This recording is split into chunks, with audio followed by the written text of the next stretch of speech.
Football ground में अभिमन्यु के साथ जो कुछ भी हुआ, हम सब परेशान थे कि ऐसा क्या था जो अभिमन्यु ने छुपा कर रखा था।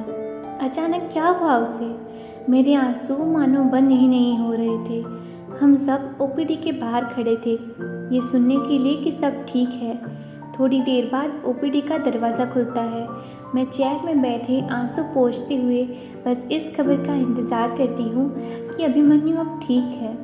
पर डॉक्टर के निकलने पर मैं देखती हूँ कि अभिमन्यु को किसी और वार्ड में ले जाया जाता है। मैं खुद को कोस रही होती हूँ। सब मेरी गलती है। मेरे कांपते हाथ और पैर मुझे उठकर डॉक्टर के पास जाने से इनकार कर रहे थे।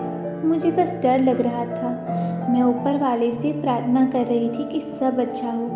तभी डॉक्टर निकलकर कहते हैं कि अभिमन्यु को आईसीयू में शिफ्ट करना होगा। अभिमन्यु के माता पिता को जल्दी इत्तला कर दिया जाए। तब अभिमन्यु का एक दोस्त कहता है कि इसके माता पिता उसके साथ नहीं रहते, वो यहाँ रहकर पढ़ाई करता है, इसलिए उनके पास अभिमन्यु के माता पिता का कोई कांटेक्ट नहीं रहता। हाँ, पर उसकी बचपन की एक दोस्त है, उसके घर का पता है उनके पास। वो अभिमन्यु के साथ मिलने जाया करता था। डॉक्टर गंभीर आवाज़ में कहते हैं कि जिसका भी कांटेक्ट हो उन्हें ही बुलाओ, फ़ौरन। ये इमरजेंसी केस है। Emergency case? हाँ, इमरजेंसी केस। आप सब उसके दोस्त हैं। उसने आप में से किसी को भी नहीं बताया? नहीं। उसे ट्यूबरक्लोसिस ऑफ स्पाइन है, जिससे फेफड़ों में पानी भर जाता और हड्डियाँ काम करनी बंद कर देती है। और दिक्कत ज़्यादा न बढ़े, उसके लिए पेशेंट को ज़्यादा चलने दौड़ने जैसी एक्टिविटी करने से मना किया जाता है। उसे शायद ये बात पता थी, इसलिए वो खेल नहीं रहा था कई दिनों से।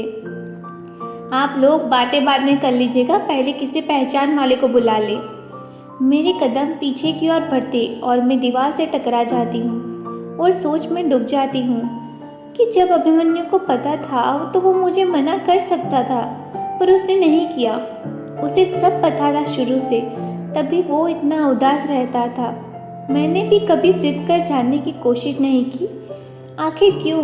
जब मैंने उसे पहली बार देखा था तब, और जब वो मुझसे मिला था तब। इतने दिन गायब रहना, मैंने जिद करके कुछ क्यों नहीं पूछा। मैं उसे खोना नहीं चाहती, मैं हर दिन उसके साथ रहना चाहती हूँ। ये सोचते हुए मैं खुद में टूट चुकी होती हूँ। मेरे आँखों के सामने अंधेरा छा जाता है। तभी किसी लड़की की आवाज़ आती है रोते हुए, कहाँ है अभिमन्यु? क्या हुआ उसे?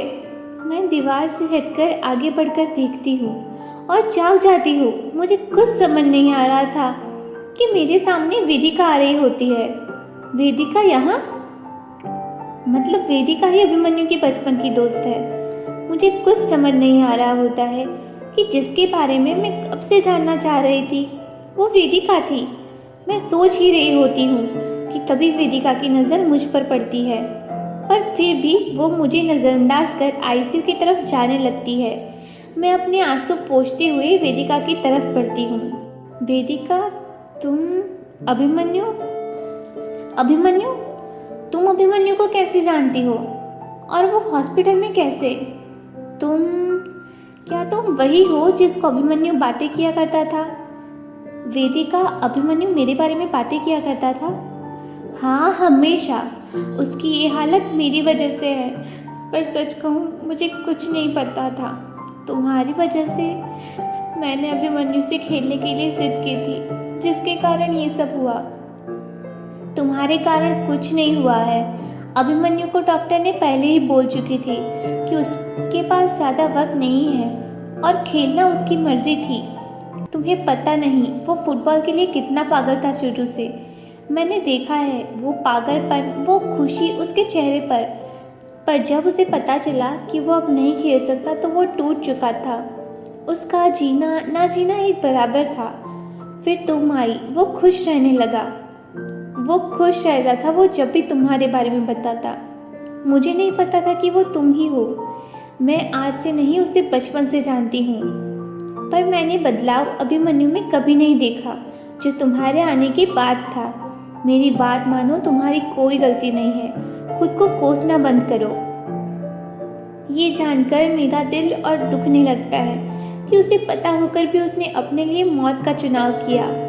तभी अभिमन्यु की माँ और पिता रोते हुए आते हैं। वेदिका उन्हें संभालने लगती है। अभिमन्यु की माँ के आंसू देखकर मैं खुद को तिल तिल टूटता महसूस करती हूँ। तभी डॉक्टर आईसीयू से निकलते हैं। आप लोग उनसे मिल सकते हो, पर वो अब भी ठीक नहीं है। उनके पास वक्त नहीं है, उनके पूरे फेफड़ों में पानी भर चुका है। सब मिलने चले जाते हैं, पर मेरी हिम्मत नहीं थी कि मैं चली जाऊं। थोड़ी वक्त बाद जब सब बाहर आते हैं तो वेदिका मेरे पास आती है। अभिमन्यु तुमसे मिलना चाहता है। मुझसे? मैं उसका सामना कैसे कर पाऊंगी? तुमने कुछ नहीं किया, तुम समझ रही हो। अब जाओ, वो तुम्हारा इंतज़ार कर रहा है।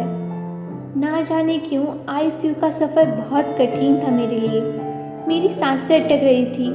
मैं बस रोना चाहती थी, पर मैं नहीं चाहती थी कि अभिमन्यु मुझे रोता देख। मैं उसे कमज़ोर नहीं करना चाहती थी। मैं आईसीयू के अंदर जाती हूँ और बहुत कोशिश करती हूँ कि अपने आंसू छुपाने की, पर अभिमन्यु को देख ये रुकते ही नहीं और मैं मुंह फेर लेती हूँ। अब वही खड़ी रहोगी? वैसे इतना तो बोलती हो, अभी कुछ नहीं बोलोगी? वो सांसें भरता है, कभी मैं रो देती हूँ। यहाँ आकर बैठो। तुम मत बोलो अभिमन्यु कुछ। बोलने दो मुझे, दोबारा मौका नहीं मिलेगा मुझे।